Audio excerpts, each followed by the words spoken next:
shit show. That is the best way I can describe it. Tottenham Hotspur just did not turn up. Actually, I'm going to change my opinion. What I mean is we were out-fought, out-battled.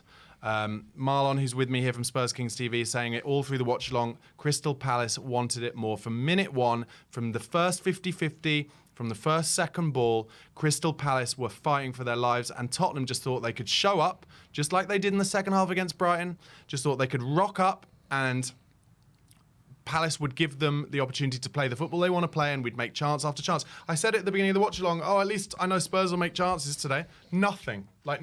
Nothing. There was one chance at the beginning of the second half that Decky Kulusevski had, should have gone with his right foot, and it was saved. A couple of crosses that flattered to deceive. Nothing. And abject. And I imagine, it's just after the game now, so we haven't got Big Ange's quotes, but I imagine he's going to come out and say similar stuff to what he said against Brighton, which is the non-negotiables. They didn't put in as much effort as Crystal Palace. They were not as strong as Crystal Palace. And this is the Premier League. If you do that, if you're 3% off the opposition, you will get turned over and you'll get made to look like mugs. And today, Tottenham looked like mugs, Marlon. Yeah, no, look, we saw the first 15 minutes and we were like, both teams couldn't really get on the ball. A lot of misplaced passes. But then once that 15 minutes kind of went past, you just started to see Palace were starting to get more and more in our faces. And we couldn't really cope. And it was, I think, for us, and we mentioned it during the watch-along, it was those balls back to Vicario where they saw the weakness. And we saw Vicario holding his hands up at the end. But actually, it's not really down to him. It's the way Ange wants to play. And I mentioned it to you before the game. Our away record hasn't been great this season, and everyone's looked past that, and is all looking at our Europa League record, and our cup record, and everything, the way everything's been. But actually, that Man United game showed us a lot, where that was the only game we've won away from home. Well, that's the only game. Sorry to interrupt, but that's the only game away from home where it's an outlier, because they just let us play like we do at home. Yes. They sat off us and let us have all the time in the world. And if we've got that, we look like a top 4 team. But when we don't have that, we look like a bottom half team. And this is the issue now with a lot, and this is the issue that a lot of fans will find, especially Ange out people will go, look, when you come up against a team like Crystal Palace, it's not going to be a Falkirk or a Dundee or, one of them sort of teams, because they won't have the sort of quality like Eze and Mateta, where they have quality on the ball sometimes in the Premier League. But the biggest issue today is it had nothing to do with the football. Yes, we didn't create nothing. We didn't. Going forward, we weren't great. It was just the effort. And I said to you earlier, do you think Thursday played a part in it? And you kind of said no, because a lot of them didn't play, which, yeah, I was completely on board with. But then I have to look at this game and go, what was wrong? Why are they not in their faces? Why is it that Brighton's manager came out and said after that game, he went, all I told my team to do in the second half was be in their faces. And I think Gladstone's told Crystal Palace exactly the same thing. Be in their face from minute one, get into them, because they won't be able to play and they'll falter under pressure. And we did. And the goal came from them being in our faces, because they didn't open us up. No. I want to say kind of one thing, and obviously this is like totally hypothetical, but it's like, I feel like some of Oliver Glasner's job was kind of done for him, where he can say before the game to his players, or while he's getting the team ready this week, he can say to them, they're going to play 2 number 10s against you. They think they're so good that they can play 2 number 10s, kind of not particularly physical, especially in James Maddison's case, number 10s. Basuma as the number 6, not particularly physical. And then they're probably going to play a 17-year-old kid on the left wing. They think they can just rock up here and turn you over easily. Now, if you get in their face and if you basically kick them, and if you just fight for every 50-50 and make it a scrap, I think you can roll these over. And I think, honestly, it shouldn't be as easy as that. And I have to say, and I'm intrigued to hear from you, because obviously I think you kind of come across and speak to more kind of Ange out people than I do. I don't really speak to them that often, mainly kind of in the post-match fan shows here, actually. But I'm intrigued as to what those Ange out people think should come next, because I'm not like that. I think, we've got to play through this. But what I also think is, do we need to buy more players who are going to be scrappers, fighters, people who in these situations, we come back to the kind of, do we need another number 6? Do we actually need someone who's just going to be like, I'm not having this in the centre of the park, who will fight those battles? Because it's not Basuma, and Bentancur is closer, but he's still a bit of a he's still a bit of a technically gifted, take the ball on the half turn kind of guy rather than an animal. Yeah. Palace, frankly, I wouldn't say that Adam Wharton is an animal, but he played like an animal today. He was Those very good midfielders, today, Will Hughes when he came on, Adam Wharton, Lerma when he was on the pitch, they all just snapped into tackles, and Spurs didn't snap into anything. Certainly not until a little bit towards in the second half. Anyway, just getting back to your number 6 question there, because when you speak to a lot of people that know Ange and where he's come from and everything like that, says the sort of play you've just described there, Ange don't really like. He likes those box-to-box midfielders, the ones who can do cover, but a bit like Sarr, to be honest. But Sarr's not, we know Sarr's not really good at being a defensive number 6 by himself, as we saw against Newcastle. And I think there was another game this season where he kind of just looked lost, right? So the issue is do we go out and do Lange go out and go, look, this is the sort of player you need, Ange. This is the sort of player to take us forward and someone who can keep your midfield so you can play 2 number 10s? Or do we have to stick with, actually, it's going to be more players like Basuma and things like that, where maybe if our front three kept the ball better, because let's be honest, about today, Moore, even though he played okay in the first 15 minutes and stuff, like Moore and Johnson were not in the game enough. Never in the game. Right, and Solanke's doing his best, and and I'm not going to give a bad word against Solanke because... No, he played well. He was. I think arguably, and I saw someone tweet this, and I agree, he was one player who can hold his head up today. Yeah, and this is the thing, and I looked at it and I was like, okay, but Moore and Johnson haven't done their jobs today, unfortunately, right? And this is, like I said, I was surprised Moore was starting because of how long he played on Thursday, and he did look a bit leggy and tired, but he's 17. Yeah. I expect that, but the balls, like him on the ball, when he got on the ball, he was actually very good. But Johnson and Moore haven't got in the game enough to then have the impact on the rest of the team, which meant that Maddison and Kulu were trying to do a lot more, because Kulu was literally taken out of the game from minute 1. Yeah. You could see that. Yeah. Can I just ask what I think of it? When I watch Man United at the moment, I'm always staggered when I see that they play Christian Eriksen as a deep-lying player. Yeah, I'm staggered. He's been one of the best 10s in the Premier League and elsewhere for this generation, right? Are we doing the same with Maddison a little bit? And I said it to you before we came on air for this post-match reaction. Is this now the telling point where we can say, okay, we know that Maddison and Kulusevski play well together. We know they've got a good partnership. And especially at home against those deep-lying teams, that really works. But in these away games, and being proven by the away record that you spoke about all game today, do we need the fight in there? So in these away games, you need Sarr in there, and maybe you need Bentancur as well. I know you said that Basuma and Bentancur don't play that well together. I get that. Yep. But do we need to, I talked about it a little bit at the end of the watch along and maybe at the beginning of this, where it's like you've got to win the right to play your football. And in these away games, is it like we need to break the back of these teams and keep more clean sheets, basically, and then you can play your football? And is that a matter of Ange going back to the drawing board and saying we cannot play Kulusevski and Maddison together in these kind of games? Well, this is always going to be the issue, and everyone will go, especially the people that love Ange, will go, I'm not worried about clean sheets, I'm not worried about the defensive part of it. But unfortunately, in away games, it becomes very important, because at the end of the day, if we are not conceding goals,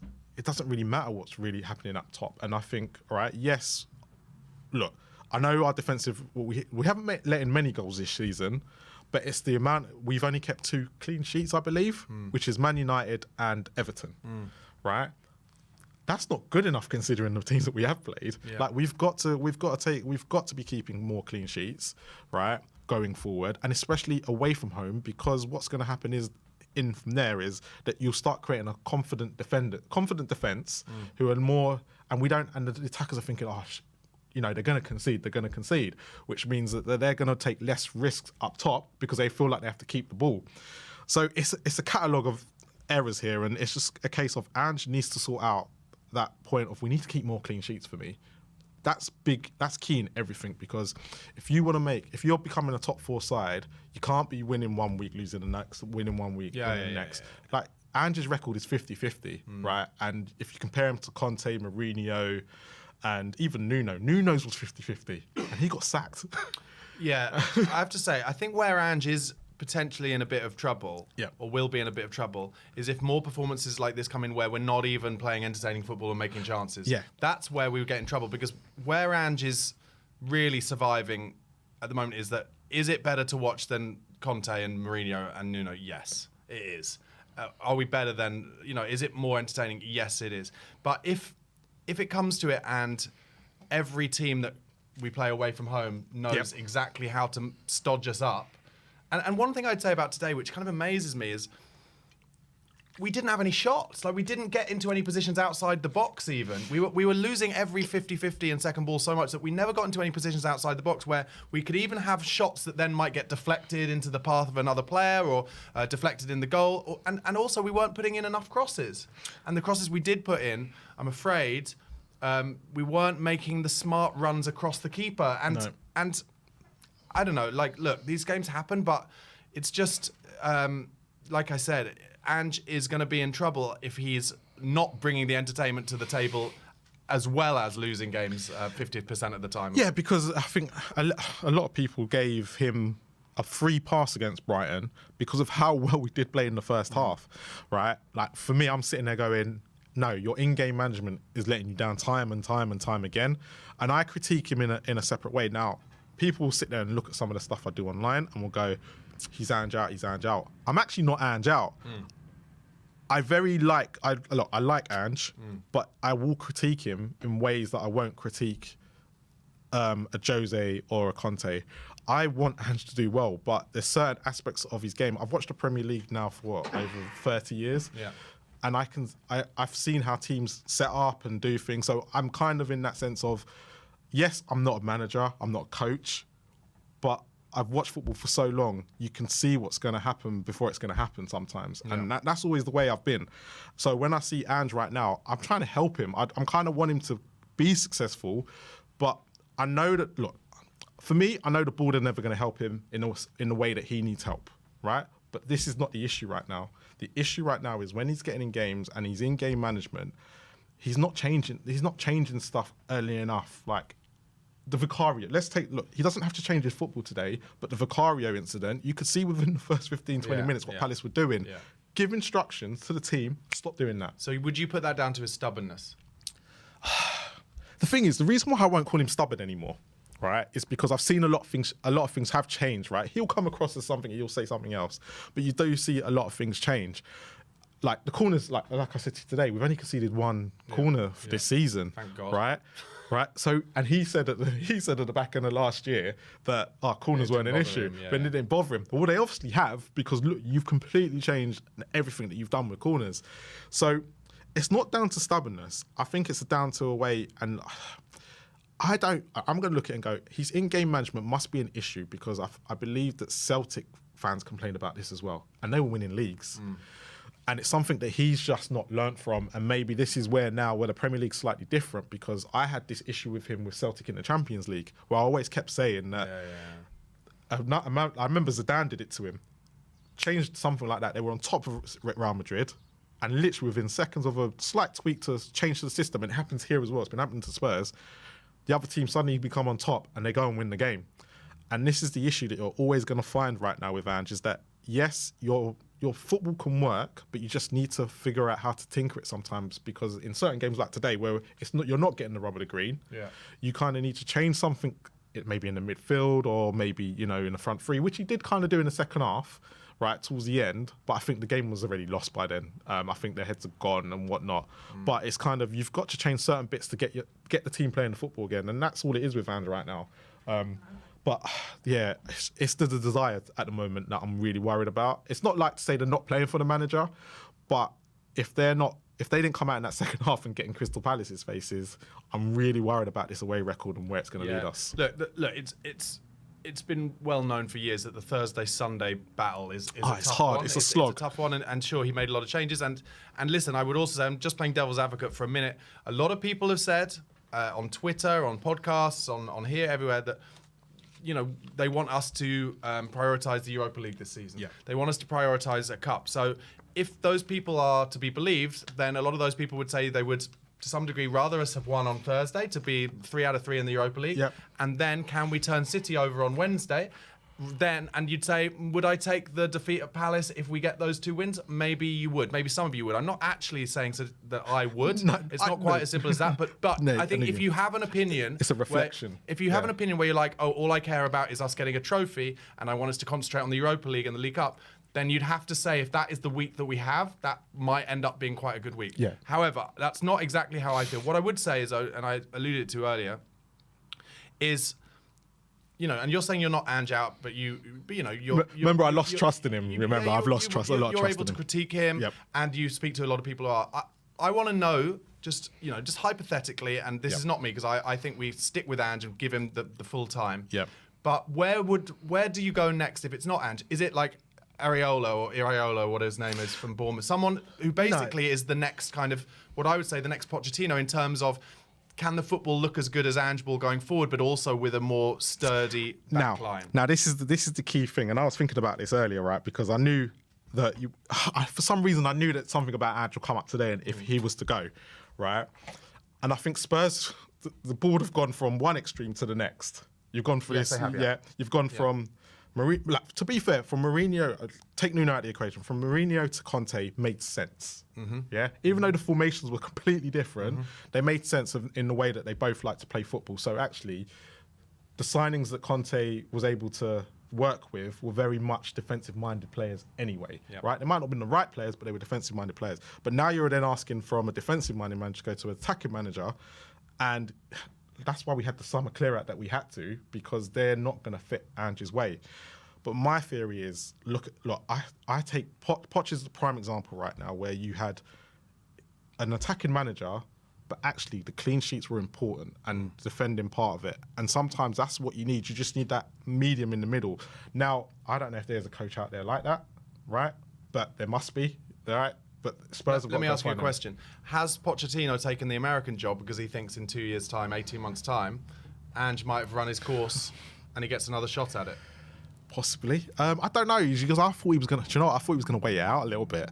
Because I predicted this season Ange would be gone by Christmas and would get Poch in. Right. That was exactly what I said, and would finish higher up in the table, because I expected these results that are happening now. I kind of expected them in the league, right? Where Ange has surprised me, and I'm going to be very honest with this, is in the cups, right? I didn't think the Europa campaign would be this good as a start. But if I look at Thursday's performance, but there was a lot of changes. There was 9 changes, right? I expect when you make 9 changes, I still expect Ange ball to come out. AZ were dross though, weren't they? Yeah, and they weren't that great. So, but it was a bit of a case of, if you're, when you are making 9 changes, I expect everyone to have that philosophy, right? And I didn't see that performance. So having seen that today, I'm kind of looking at it going, is something up here, right? Because we've got City on Wednesday. If we end up winning that, like you said, and we end up beating 8Z, you look at the Palace game in between and go, actually, maybe the cups are slightly, if that's the route you're going down. And I personally would want a cup.